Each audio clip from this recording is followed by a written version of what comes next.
Hello, everyone. Hey. Hey. Welcome.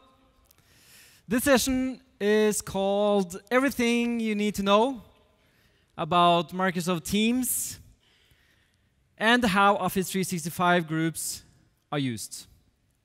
This is a level 400 session. And we looked at the program today, and we sorted by all the level 400 sessions. And there's only Norwegians that are doing level 400 sessions. So that means that we don't know what level 400 is, apparently. But I'm not going to dive into the Teams client itself. If I'm going to show it, it's by accident. I will show you how groups are used and how we can administer it through the portal and through PowerShell. That's okay? Yes. I see some nodding. I just came back from Ignite, and when I say like everything is okay, it's like yay! But now we're back to Scandinavia, and it's okay. We see some nodding. That's epic. I know, so it's okay. And do you guys remember those companies that said they were going email free, like 5 to 7 years ago? Do you guys remember? Don't hear about anything about that anymore. You can't go away from email, right? You need email for external communication, for contacting your customers. We need someone to send our newsletters to and our spam, right? To create some reasons to call. So email is not going away. So that was kind of funny, by the way. So hopefully, no? Yeah? Okay. But I think you can, in some scenarios, go email-free for projects, internal and external projects, and collaboration groups by using Teams. And this half year that has gone, I went into a project as a solution architect for a notes migration to Office 365. And we used Teams as our only collaboration tool. And by the end of the project, I reflected on, wow, we didn't really use email in this project. It wasn't intentional, we just used Teams. And it was natural to do all the communication in Teams, all the sharing in Teams. And so I actually think we reduced email within that project. It was both internal consultants and external consultants with 99%. We probably sent 1 or 2 emails, but everything happened in Teams. Another thing I noticed was that Teams chat transcends time. It's persistent, and it changes how you do that informal communication. One example is, one day I got asked a question on Skype. And I didn't answer it. I shut down my computer, and came back 2 days later, and that chat was still up. So I answered the chat with yes. You are right? Yes? And he was like, what? What did you, why yes? Well, I answered to that question you had 2 days ago, and but he didn't have that context anymore. So it was out of context. Because I gotten so used to how we do it in Teams that everything is within context. So a chat can go over time, it's even more informal than you have with Skype. I think that's a good thing. And the third thing we learned from that project is that Teams is a feel-good product, feel-good client. I've never seen so enthusiastic focus groups that were introduced to Teams, introduced to the Microsoft platform for the first time, and they were so happy. They were like, oh man, this is so great. We have chat, we have document sharing, we have GIFs, we have everything we need. And I've been working with Skype for Business for 10 years, and that's a feel-good product. It's a life-changing product. It may change your life, the way you work, but I've never seen such enthusiasm as with Microsoft Teams. So that means that it's a cool product. It's still in development. But I'm guessing a lot of you guys are going to work with teams, deploy it, test it, and that means that you need to understand and control it, right? So that I'm going to move this away. So, and Teams is easy to get started with, but as soon as you try to go under the hood, it gets quite complicated. Don't you agree? Because it's based on Office 365, but there's no Teams service. So there's no one product we are administering. It's embedded into Office 365. So to understand and control it, I was forced to dive into this in that Notes project. And I spent quite a lot of time doing that. And that's what I want to share with you guys here today. So let me give you the lay of the land in terms of Office 365 groups and Teams. So Office 365 groups was introduced a couple of years ago through Exchange and Outlook. You guys remember that? Anyone tried Office 365 groups back in those days? Yeah? And the goal was to have that modern group. Everything is modern, right? With Microsoft, you have modern UI, modern communication, modern client, and this is the modern group. So Microsoft's end game here is to replace all other groups, like distribution groups, shared mailbox, stuff like that, with Office 365 groups. They are on their way, but we still need to work with those legacy groups as well. But Office 365 groups is the single identity across services. And the first service was Exchange and Outlook. So you had a mailbox and you had a calendar that could be shared with a group. The biggest difference between a Office 365 group mailbox and a shared mailbox in Exchange is that it's threaded, which means that you can have a discussion. You have likes, which is good. You can use that for acknowledging that people have been working with it. But you don't have subfolders, you don't have sorting, so everything is flat, structured in a flat way. And the good thing about Office 365 groups is that you can have it on your client, you can receive on your mobile client, so it has its own client, and now it's available through the Outlook mobile app as well. Which means that that's the biggest difference between shared mailbox, which is not available on a mobile client. It's typically only available through Outlook, and if you make it available on mobile client, then you're in a non-supported scenario. So that's the way Microsoft is going, and you always need to evaluate if Office 365 groups is the correct way to go for your shared mailbox, for your distribution groups, and so on. And the answer is not always Office 365 groups, but you should evaluate it, because everything else is built around Office 365 groups for all those modern next-generation services. When you create an Office 365 group, either through Exchange or directly within the management, it creates two entities. One in the Exchange storage, and also an Azure group. And in order to support hybrid environments, you can sync this Azure group to your Active Directory, which means that you will be able to send email to these Office 365 groups, but that's it. It's a one-way sync to your on-premises environment, and it's only for backward compatibility, like that legacy server you have in your data room. Right? So Office 365 groups is not something you will see being able to install within your data center. It's a pure cloud service. And then they introduced Office 365 groups in SharePoint. So when you create a SharePoint team site, that modern team site, you create a modern group, which is Office 365 group.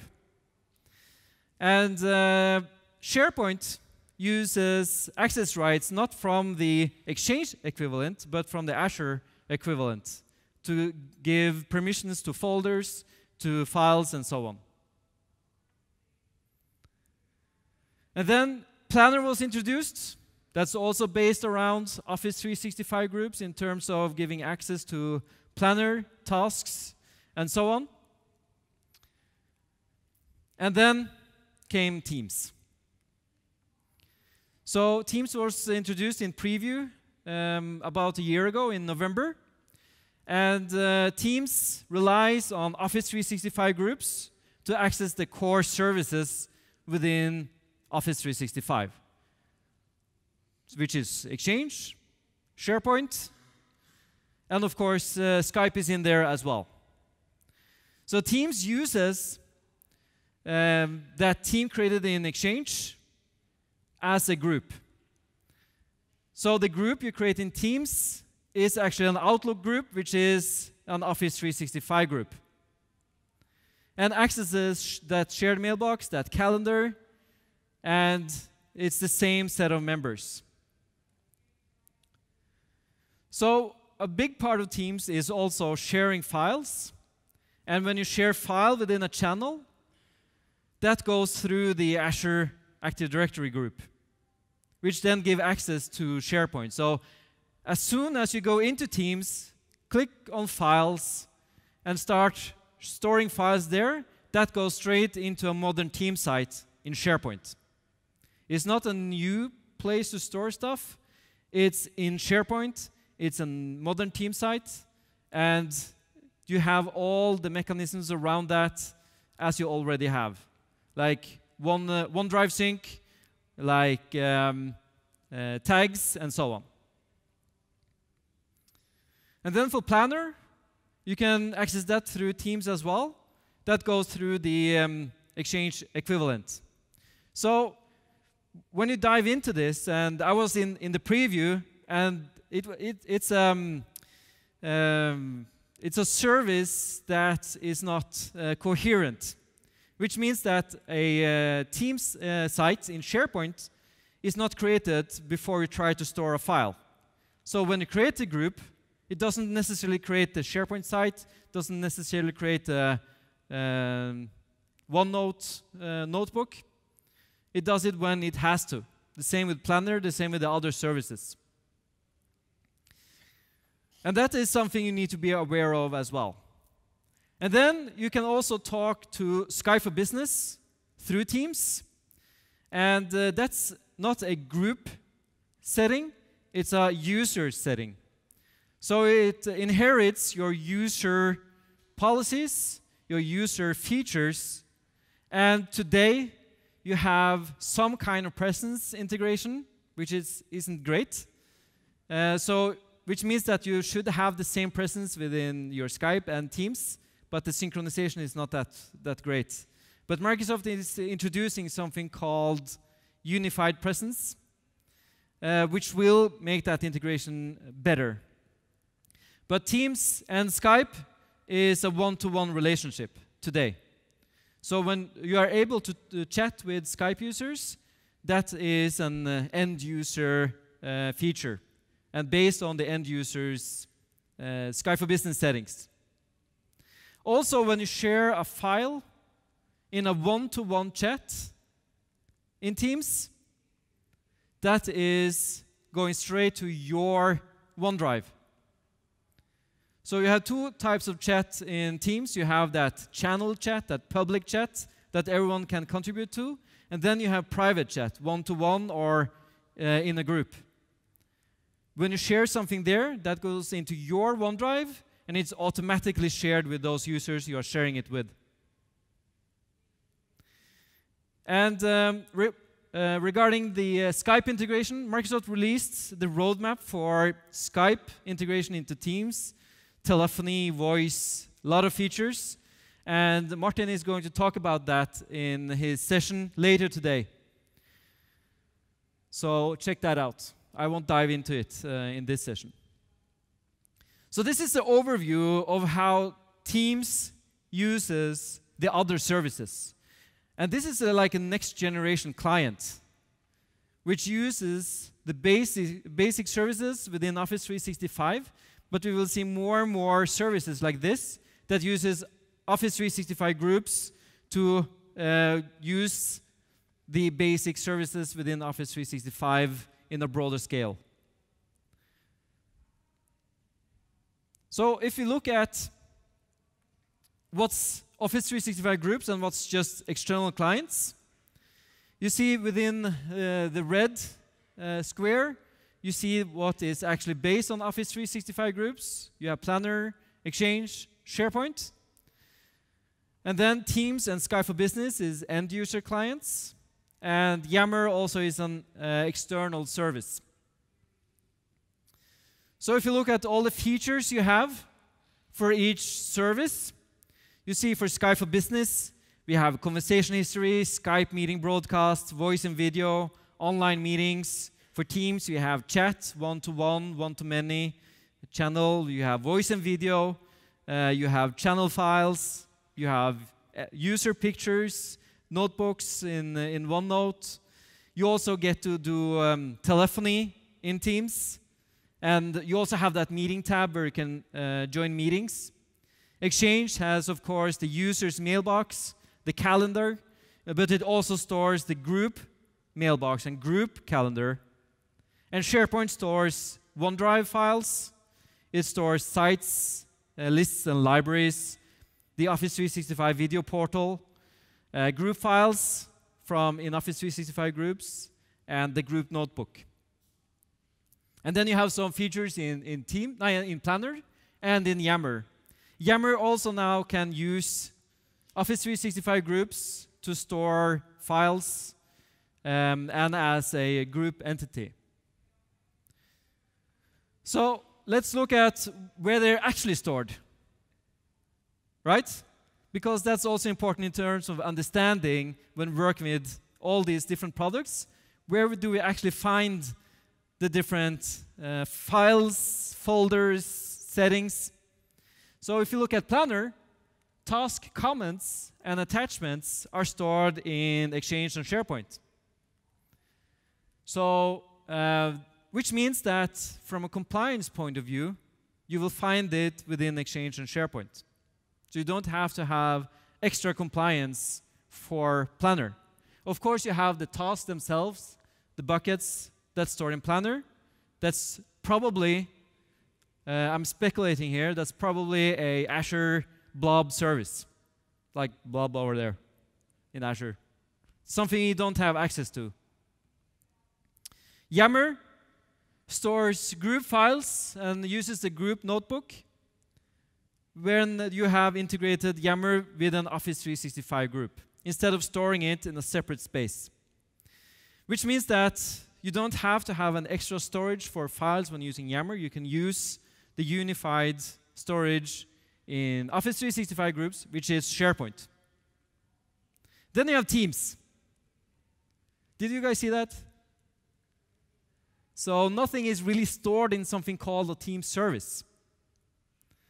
You see that the user's mailbox and calendar, of course, is stored in Exchange. That's the calendar you access in the meeting tab. And you have one-to-one chat and channel chat. Everything is stored in a separate folder in your inbox that you don't see as a user. But from a compliance point of view, you can find it. And you see that channel files are stored in SharePoint, that OneNote you create in Teams is stored in SharePoint. And of course, meetings, video, and voice, that's a Skype for Business service. It's a Skype for Business server in the back. It is the same codecs. It's the same way to do media as Skype for Business.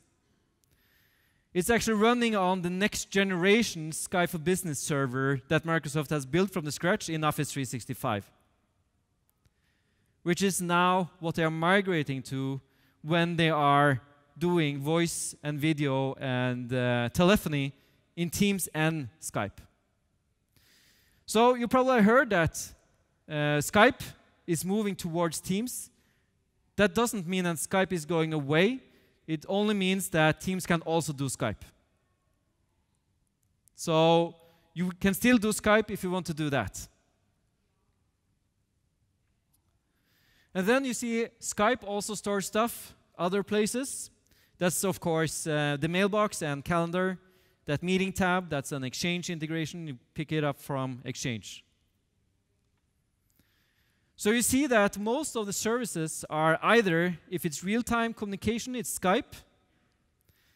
If it's messaging, it's Exchange. If it's files, it's SharePoint. Which means that when you collaborate in Teams, it isn't a new way of storing stuff, but it's a new way to consume it. That's an important thing to be aware of.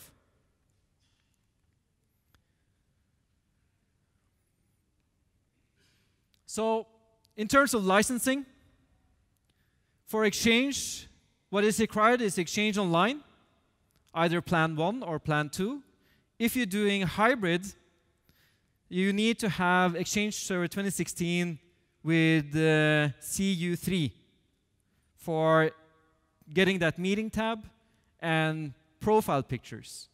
Because profile pictures are stored in Exchange. It's the same pictures you see in Outlook.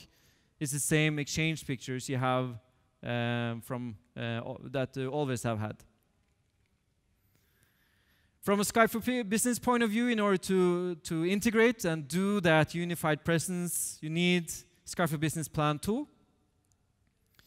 Especially for the new features like calling plan, phone system, and interrupt for Teams, PSTN conferencing, and so on. Of course, you need some other licenses for PSTN conferencing and cloud PBX.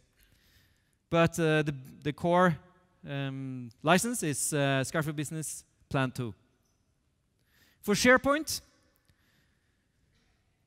to enable to work on SharePoint files in Office 365 groups, it's only necessary that the tenant has a SharePoint license. So the user don't actually need a SharePoint license in order to store and get files within an Office 365 group. But for OneDrive, you need a SharePoint license. And OneDrive is important when you want to share files in a private chat in Teams. That goes into OneDrive.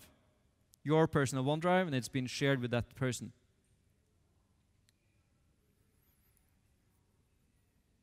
You have a question?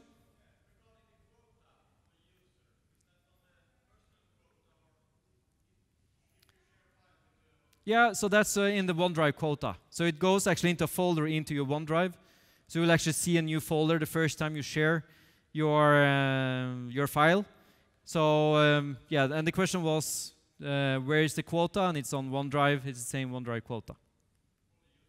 For the user, end user. Yes. And for SharePoint, it goes into that site quota. And that's like 25 terabytes, or depending on your storage plans. But you see also from a compliance point of view, where does compliance happen? And that happens in Exchange and SharePoint. So you don't have to have a new compliance methodology. It uses e-discovery. It uses legal hold in Exchange. It uses archiving and retention in SharePoint. So you only need to do the compliance you do today. That will also apply for Teams.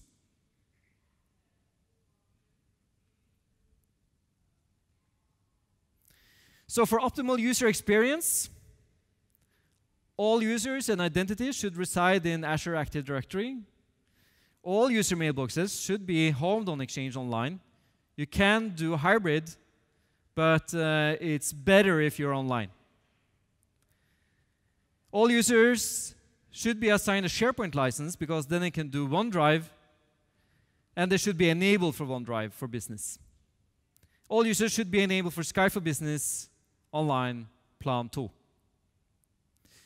But for security and compliance, you need advanced e-discovery in order to do that and search for those chats, those one-to-one chats or group chats, and for finding stuff in the organization and be able to search for that in a secure way, which requires that you either have E1 or E3 with e-discovery as an add-on, or E5 licensing on the users. And for legal hold and making sure that users don't delete information, either intentionally or unintentionally, they should have Exchange Online Plan 2, because then they can do legal hold. So if you want to do everything and you want to be compliant and use e-discovery, just go for E5. Keep it simple. Okay, I'm going to throw some numbers at you. The maximum number of teams is 500,000 within a tenant. Maximum number of owners just got bumped from 10 to 100. That's owners per group. If you need more owners than that, you need to rethink your owner strategy, I think, within Office 365 groups. Maximum teams created by one user is 250. Maximum members of a team just got bumped from 999 to 2,500. That can be a member in one team. But you can have like 500,000 teams, but one team is 2,500. Maximum members of a private chat is 20. If you need more than that, do it in a channel, right? So private chat is when you like talking outside of the channels, outside of the teams. That's 20. And today, it's 80 participants in one conference call. But I'd see you guys taking a picture of this. What I've learned is that you shouldn't claim that you know all these numbers and that's a fact. This is like the minimum, because this is probably going to change sometime in the near future. Some of these numbers for conferencing probably, for maximum teams created per user, or some other numbers. That's how Office 365 works. But this is like the minimum number. So if you look at Microsoft 365 teamwork, you have Microsoft Teams, you have Yammer, you have email. And if you guys saw the Ignite keynote, you said that you have your inner loop and your outer loop. So Teams is the inner loop. That's high velocity chat. Informal transcends time. Yammer can have 50,000 members in a group. So if you're an organization larger than 2,500, Yammer is probably the better place for communication, that more formal communication with all employees. And then you have email, right? You can't get rid of email. You still need email in order to do that first introduction, in order to talk to external parties. That's like communication interoperability for messaging. That's email. So, yeah. But do Teams if it works for you. If you're a small company, keep it simple. Start with Teams and take it from there. So the rest of the agenda, I want to show you how you can administer this, what kind of tools you can use. I want to dive into dependencies for optimal user experience, so show you some of the settings you can set. I want to show you how you can take control over members who can create groups and expiration. I want you to understand guest access, how that works, and show you some troubleshooting for the next 30 minutes. And after that, you can go home and control Microsoft Teams like a boss. Right? Own it. A bit about me. I've been a speaker at TechDays 2 times before, good times. And I've been doing public speaking since 2011. Got to talk at TechEd, Ignite. And I contributed to this book, Office 365 for IT pros. So when I was in my project, that Notes project that I told you about, I needed to find out and dive into Office 365 groups. So I Googled it, because Google is what works in Scandinavia. And that was like an impossible term to Google. Office 365 groups, because that's all groups there are. So when you want to dive into concepts within Office 365, like Teams is also like difficult to find current information on, this is actually a good source of information. This book is updated by Tony Redmond every month. So all the changes that happens in Office 365 goes into that book. It's more like, it's not a book you read at bed, it's more like somewhere you go when you want to learn more about a feature. Also, look at the features in context of each other. It discusses when to use distribution groups, when to use Office 365 groups, and so on. And I contributed to the Skype for Business chapter, how Skype for Business Online works. I probably need to rewrite that chapter now that we are moving towards Teams.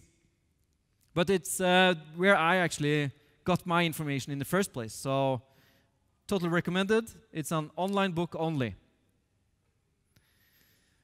So, some dependencies for optimal user experience. So, I'm going to show you that.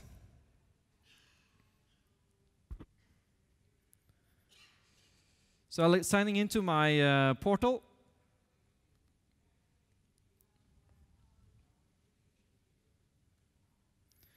And I have my cheat sheet. It's actually in here. So you will find the Teams features you want to make available for your users. You will find in Home and Services and Add-ins. Down here you will find Teams. And this is where you make features available within Microsoft Teams.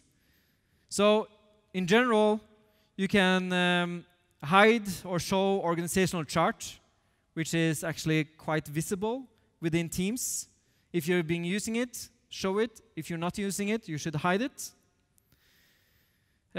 Integration with Skype for Business. And you also have that bot that always asks you if he can help you. It actually works quite well, but you can turn it off and on. Email integration, you can see who can send email to the channels, what kind of apps you want to make available. So you can change that. And this one is probably a bit important as well. So this is like Shadow IT put in system. And if you don't want anyone to use anything else than OneDrive and SharePoint, you should disable these. But of course, if you are using other external services, you can add them and let your users do that. Here is where you turn off Teams in the first place for your internal users. For Teams and channels, you can see more options in another dashboard. And especially for those Skype for Business features, you will moving forward, find in a joint Skype for Business and Teams management portal, which is where you can set all those voice features, telephony, and so on. Calls and meetings, allow scheduling of calls, allow meetings, so stuff like that. And here are all the like Giphy, GIFs, memes, all those cool stuff. You shouldn't disable those, those are fun. So leave them. But this is where you define Teams, define what you should make available for your users.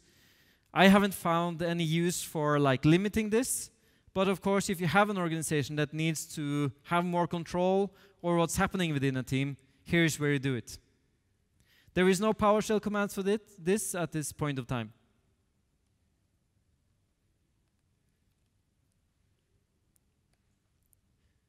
Next, take control over members who can create a group and expiration. The thing is that Microsoft wants Office 365 groups to be like available. Everyone can create a group from everywhere, called anything, with any members, even guests if you have enabled that. Anyone here use or used public folders?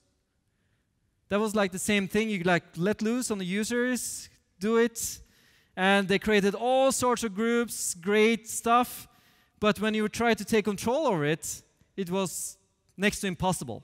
Which means that that's why public folders are still available, called modern public folders, in Office 365. Because they were going away at some point. That didn't work. Because users have built their collaboration schemes around public folders. So you need to decide if it should be everyone can create a group or if you should take control. Most of the customers I talk to want to have some kind of control. So all the places where you can create a group is Azure, Teams, Planner, Outlook, SharePoint, Yammer, Power BI, and Stream. Stream is the next video service that takes over for Office 365 videos. And now you can create groups on the mobile clients as well. The Groups app and also the Outlook app. That's awesome. But that may also be challenging. So there are some PowerShell commands we care about to manage this. And there is actually not that many. You have unified group links, which is Exchange PowerShell commands. And then you have Azure AD group, which is the AD group equivalent of that Teams group, and some graph components as well you can access through PowerShell. So these are the commandlets we care about when we want to administer this and lock this down. And there's also the thing where you have already created a group, but you want to use it in other services as well. So if you go to SharePoint, you will never get the option of, do you want to reuse that group you created for Outlook? The same for Yammer, the same for Planner, same for Stream. But Teams, you can create a group and then later make it a Teams group and add that functionality to that group. So that's also a good thing to be aware of. In order for that to work, you need to be an owner of that group in Exchange. And it's not yet Teams enabled. So in terms of restricting group creation, there is two strategies to this. Should you try to hide the button in the clients? Because that's next to impossible, because there's so many clients. But you can hide it through mailbox policy. That was the way it was done in the early days, which means the button goes away in Outlook and Outlook web app. But now we have so many other places to create those groups, so that doesn't scale. So the way to do it is to do it through Azure, which means that the button is still there, but the user will get a message that you don't have access to create a group. And then you can delegate group creation to a set of users, first-line support, and so on. So let's look at that. Let's look at how we administer Office 365 groups. So the first thing we need to do is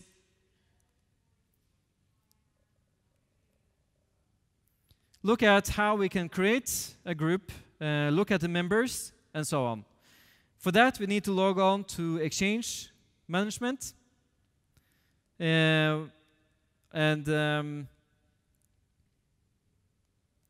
need to log on to the Exchange PowerShell module.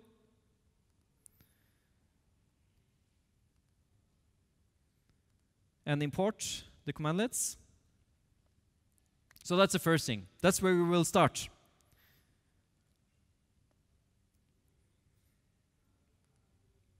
So here I have set up a creation of a group. I have some owners, I have some users, and I have an alias. So doing it this way, we take control over what's the primary SMTP address, the email address, and we can do some other stuff here as well. So let's create the first group with an owner, some users, and I'm going to call this TechDays 2017 group.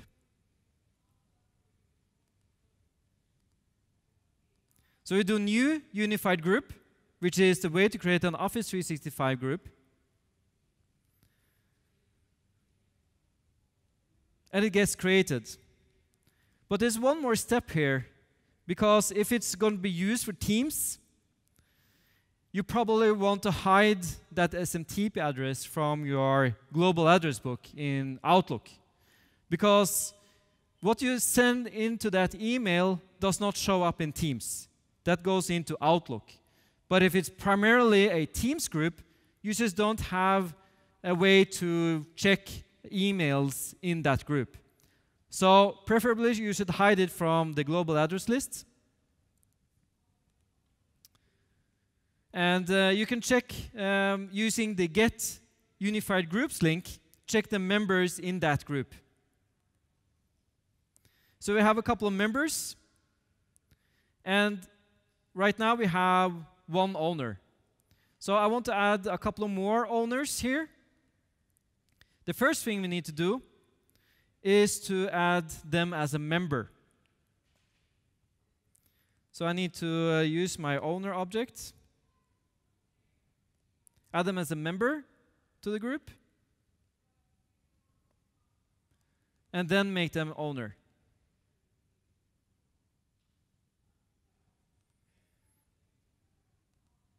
Then we see we have a lot more owners in here as well, and a lot more members. So this is something we can do, as typically what we do is create the owners, so they can create a group, because if it's already there, they can go into Teams and add that group, and then they can add the members themselves. And if you look at the group itself, we will see that SharePoint is not yet created for this group. But as soon as we log into Teams, that SharePoint team site will get created. So if you want to take control of that SharePoint site, that's not going to happen until someone has accessed SharePoint from that group. So if you go into Teams,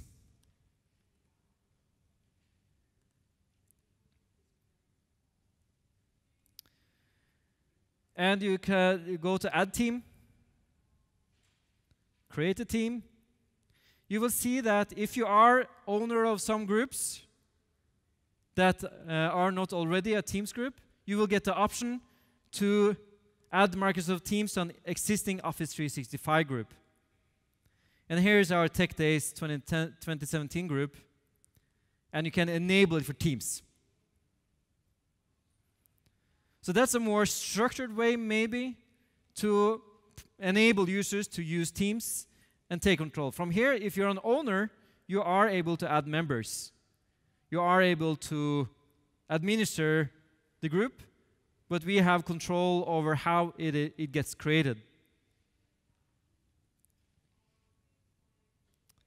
So let's see if SharePoint is here now. Nope. So let's go into General, Files, go to SharePoint. Now we have our SharePoint team site.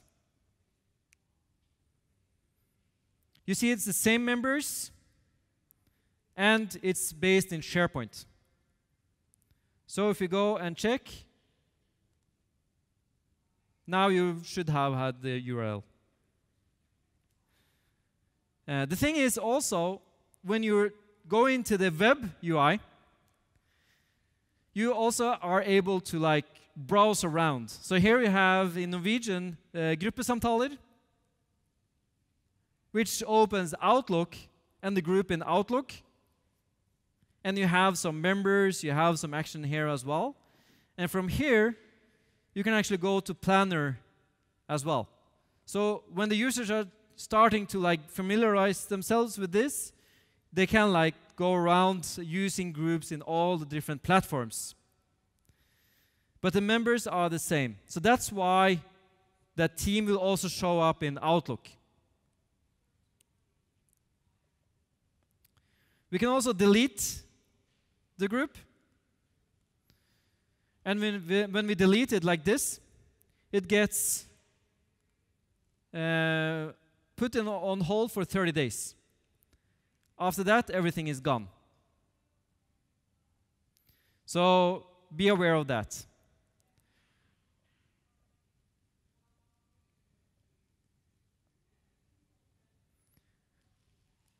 This means we actually can create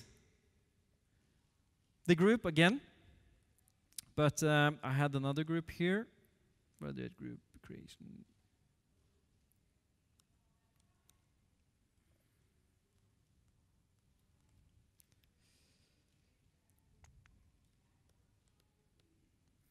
So in order to like get an overview of the amount of members, both in Exchange, in Azure, here's a way you can do that, where you find all the members, compare it to Azure, and see if there are some mismatches or what the GUID for that Azure group equivalent is.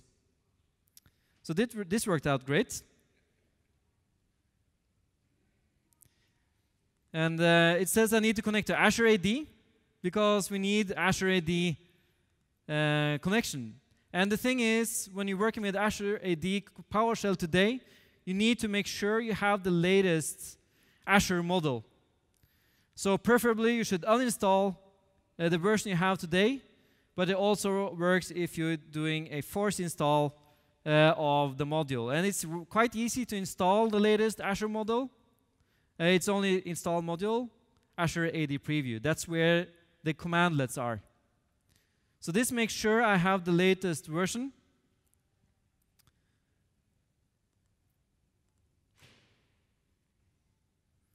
And after that, we need to connect to Azure in order to use those commandlets.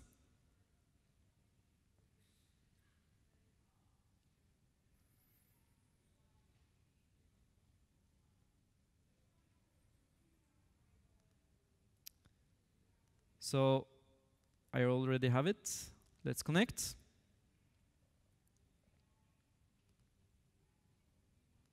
Gives us the modern authentication experience. Everything is modern these days. I'm totally going to change this password after this session, just so you know. But it's still just a demo environment, so no worries. Okay, let's go back. Let's look at all the groups in Azure and Exchange.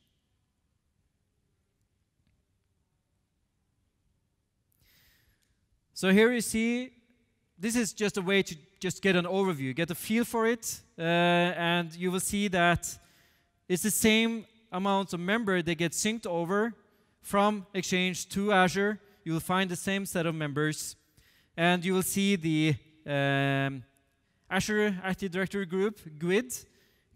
You need that GUID in order to work with that group in Azure. And it has the same name. It's an office group in Azure, not a security group, not a distribution group. It's an office group. And you see that the members are the same, and you have the email address. So this is an easy way, and I will share this code on my blog later on. So let's, now everyone has the ability to control and create groups. And in order to take control over that, we need to create a policy within Azure Active Directory.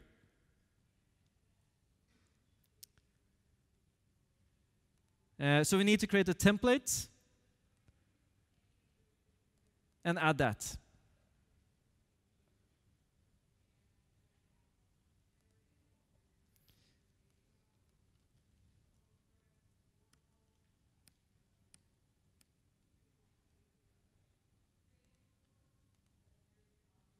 So that's great. So what's happening here is we need to create a template which lists some global features for those groups. And in there, you have a global settings where users can create groups. We set that to false, and then we create a group in Azure Active Directory. That's just a security group. And we give that group the ability to create Office 365 groups. And those members in that group, in addition to global administrators, are able to create Office 365 groups. So that's the short version of what I did here. And this is the way to do it. It's limited in Azure Active Directory and not just in Exchange. And you will get this message if you try to create a group and you are not able to do it. Your organization, global admin, has turned off the ability to create new plans and Office 365 groups. And then you should have a method for creating those groups, either first-line support or some good routines for that. This is the way to take control.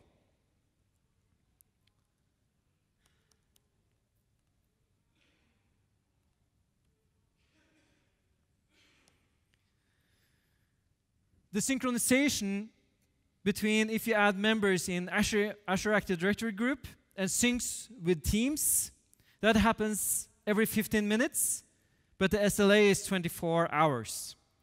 Which means that if you manage groups through the Azure Active Directory commandlet or in the portal and add members there, they will be added to the team within a day.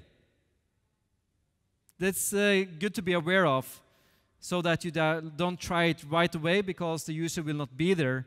But you will see that the user will get added in the general chat in the team that administrator has added this user.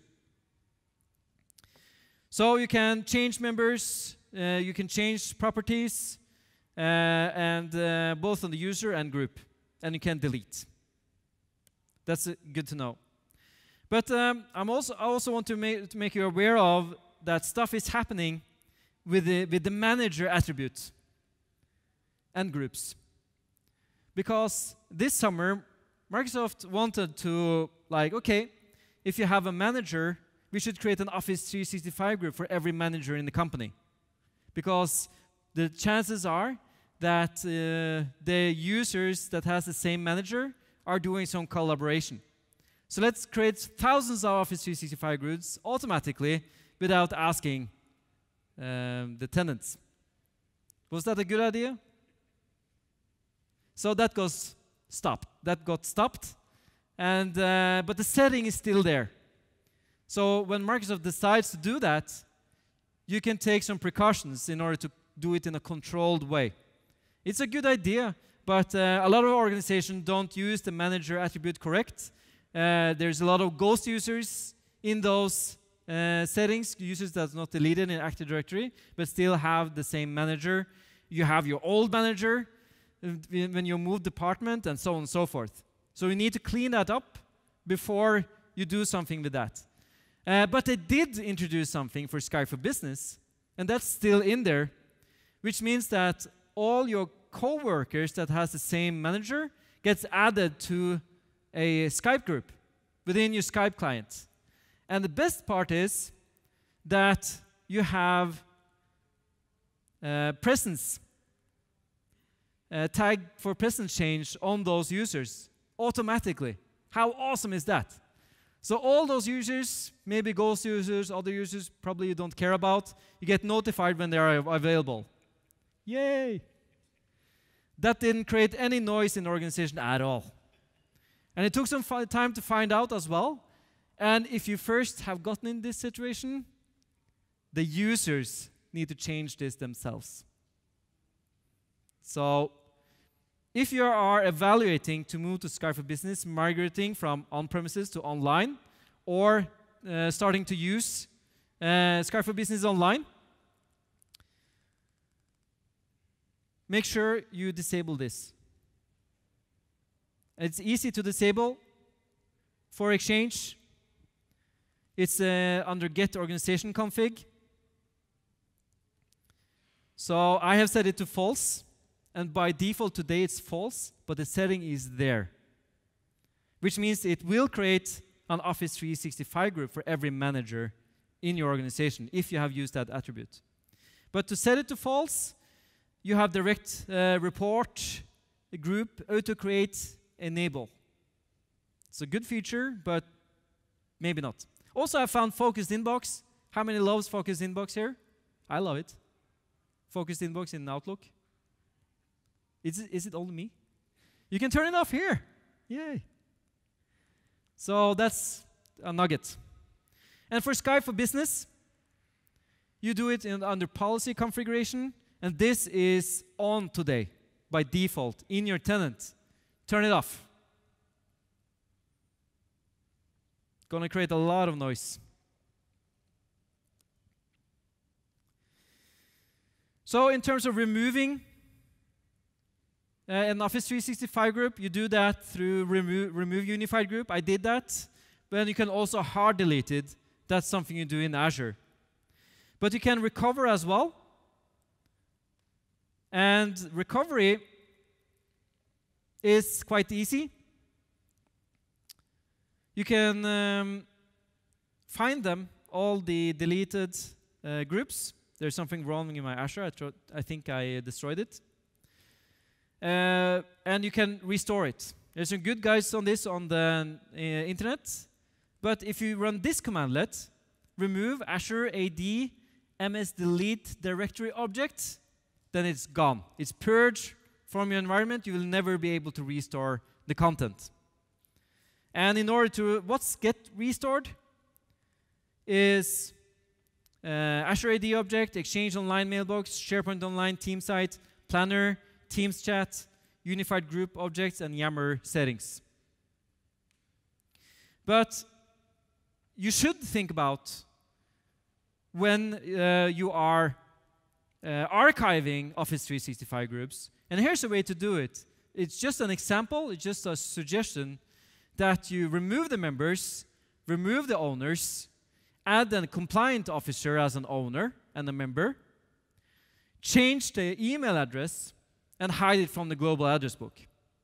In that way, no user have access to the team. They will never see it because it's also, you set it also as a private group, but it's still there, so you can keep it for as long as you want. It's just a suggestion, and it's an easy process to do, and it can be automated.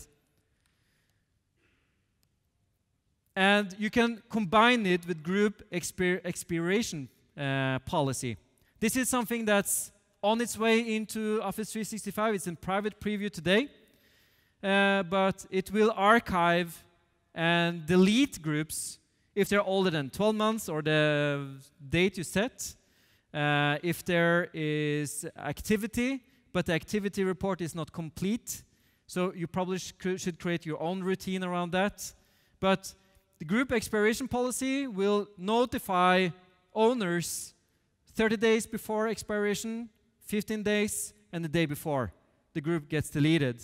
So they can opt in to keep the group or opt out of keeping the group in order to clean up. But you can take control of this process as well through PowerShell. In terms of using those more advanced features, you need Premium Plan 1 for Azure.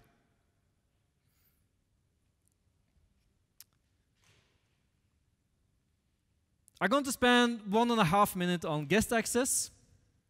And guest access, anyone of you tried that? Guest access? Yeah, which means that you can have external users combine and contribute to your teams, get access to SharePoint files.